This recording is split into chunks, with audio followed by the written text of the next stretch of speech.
You just finished hunting. Your legs are dead. You're carrying a deer on your shoulders, and your village is still 3 hours away. You stop. You look around. There are trees everywhere, rocks on the ground, wood, and something clicks in your mind. So you decided to build a car. In the Stone Age. First, you need a road. You call your people together. You draw a line in the dirt from your village all the way to the river. You point at every tree, every rock, every root standing in that path. They grab their axes and they start clearing. Every single thing in that line disappears. While digging into the ground, they hit something. Dark, shiny rocks, metal ore. You tell them to collect every single piece. Then a few of them come running back with their hands covered in thick, dark liquid seeping straight up from the earth. Crude oil, sitting right under the forest floor this whole time. You build a basic clay refinery and turn that crude oil into petrol. You throw the metal ore into a furnace and melt it down. Road is cleared. Metal is ready. Fuel is ready. Now the real work starts. The engine first, because without this, everything else is just furniture with wheels. You need to turn fire into movement. And here is exactly how you do it. You pour your melted metal into a clay mold you carved by hand and cast a solid rectangular engine block with a perfectly smooth hollow cylinder running through the center of it. Then you craft the piston, a tight cylindrical plug of metal that slides inside that cylinder with almost no gap between them. You attach a metal connecting rod to the bottom of the piston running downward to where the axle will sit.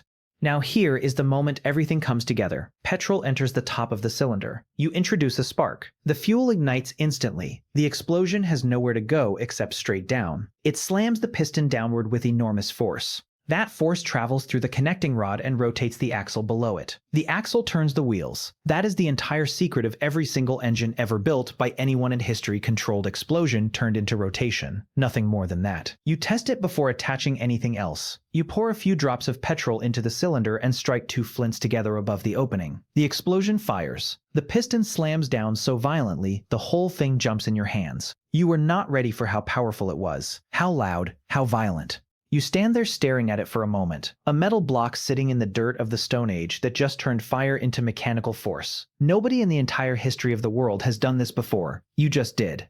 Tires next. You walk to the rubber trees near the river, cut into the bark, collect the thick white sap bleeding out. You heat it over fire until it softens into something you can mold with your hands. You take your wooden wheels, each one a thick, heavy circular slice cut from a wide tree trunk, and you wrap the hot rubber around the outer edge layer by layer until it is thick and solid all the way around. It cools. It grips the wood underneath. Dark brown, slightly uneven, completely locked on. You roll one across the dirt. Smooth, silent, 4 tires done. The frame, you find the straightest, hardest logs available and strip every piece of bark off them. 2 long logs laid parallel, 2 shorter logs connecting them front and back, forming a solid rectangle. At every single corner where the logs meet, you hammer in metal L-shaped brackets cast from your furnace and drive metal bolts through the wood on both sides.